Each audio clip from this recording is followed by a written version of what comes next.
Salut, je suis Nina Kardec, donc je compose de la musique depuis 2005. Ma musique c'est un mélange de witchcore, d'expérimental, de noise, d'ambiante, d'électro.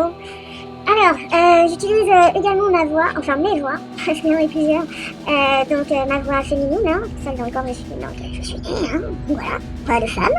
Et également voix plutôt dans l'énergie masculine, comme ça. Et la voix plutôt animale, voilà, comme ça aussi. Avec mon matos, avec Ableton, j'utilise donc du matériel MIDI, tu vois, pour faire chanter, gna gna gna. Pour les drums, j'utilise ça. Je fais comme les youtubeuses. Voilà, c'est ma voix, micro, voix. Voilà, depuis les années 2000, même 2000 hein, carrément, j'utilise des platines vinyles pour mixer. Je mixe de la musique expérimentale, techno, électro clash, breakcore, breakdance.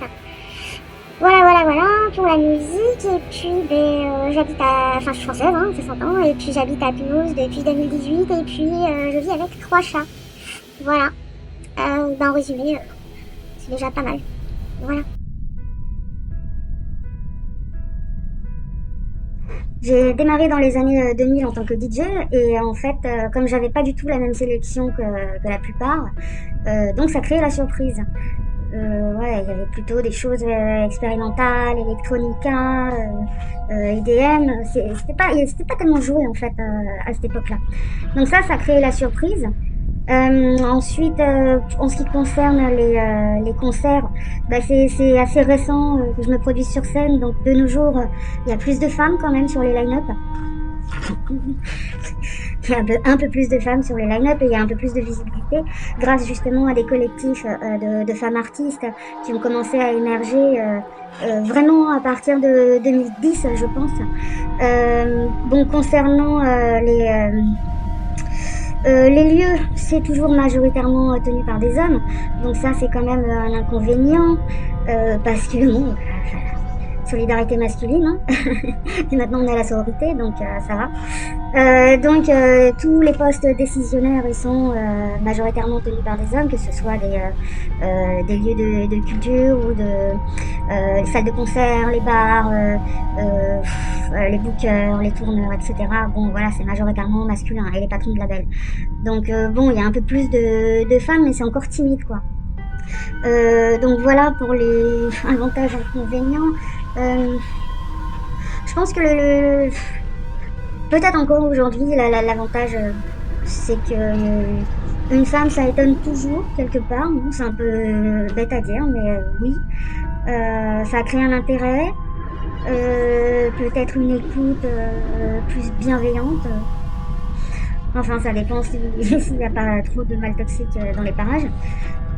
L'avantage aussi maintenant, c'est grâce à pas mal de collectifs, donc ce que je dis, il y en a quand même un peu plus, plus qu'avant. Et donc il y a aussi des soirées qui sont en non-mixité. Donc que ce soit pour les femmes ou réunir aussi toute la culture queer. D'autre part, je voulais aussi mentionner Female Pressure, qui édite depuis 2013 un rapport annuel sur la place des femmes dans le milieu de la musique, c'est-à-dire y a-t-il une parité sur les line-up, combien d'artistes femmes ou issues de la communauté queer sont représentées sur les line-up. Je crois que c'est un rapport qui est vraiment très intéressant à regarder. Donc voilà, je vous invite à aller le voir sur le site de Female Pressure. Personnellement, j'ai eu d'assez mauvaises expériences quand j'étais plus jeune. Voilà, des gars par exemple qui me proposaient un booking, mais il y avait quand même une séduction malsaine derrière. Les mains baladeuses, ça m'est déjà arrivé aussi. Des propos sexistes, oui, du genre, oh là là, encore une fille qui joue, ça va être chiant. Et puis finalement, non, c'est pas chiant. Et voilà, les femmes peuvent aussi avoir une culture musicale intéressante, hein, et puis une façon de faire aussi qui est intéressante.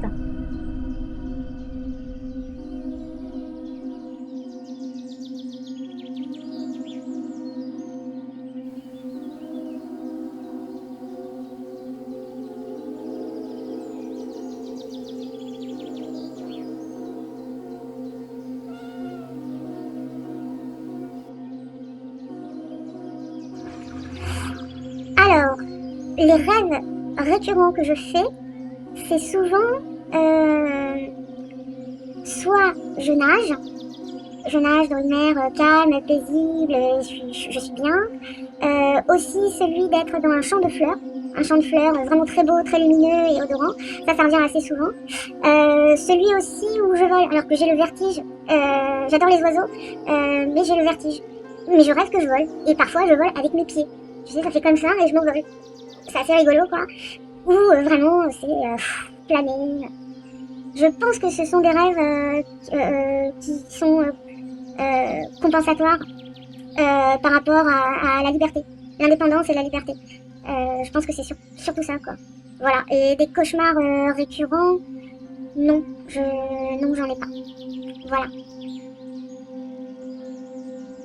Alors, j'en porterai, mais alors rien du tout. Rien du tout, parce que pour moi, le matériel, c'est juste ici, dans la 3D. Et je pense que le matériel ne concerne pas du tout l'étape de la mort. Et je pense que notre plus grand trésor, lorsqu'on part de ce corps matériel et de cette vie matérielle, notre plus grand trésor, c'est notre âme.